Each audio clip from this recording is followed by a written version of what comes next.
అయోధ్య రామమందిర విరాళాల దుర్వినియోగాన్ని బయటపెట్టిన జర్నలిస్ట్ అభిషేక్ ఉపాధ్యాయకు సుప్రీంకోర్టులో ఊరట లభించింది.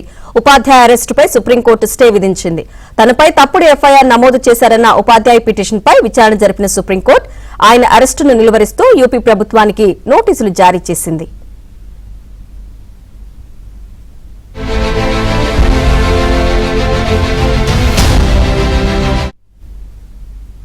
విచారణ సందర్భంగా పిటిషనర్ తరపు న్యాయవాదులు కీలక వాదనలు వినిపించారు. స్వేచ్ఛాయుత జర్నలిజంపై కక్ష సాధింపు చర్యలు చెల్లవంటూ వాదించారు. హైకోర్టును ఆశ్రయించలేని ప్రాణహాని పరిస్థితుల దృష్ట్యా నేరుగా ఆర్టికల్ 32 కింద జర్నలిస్ట్ అభిషేక్ ఉపాధ్యాయకు సుప్రీంలో ఉపశమనం లభించింది.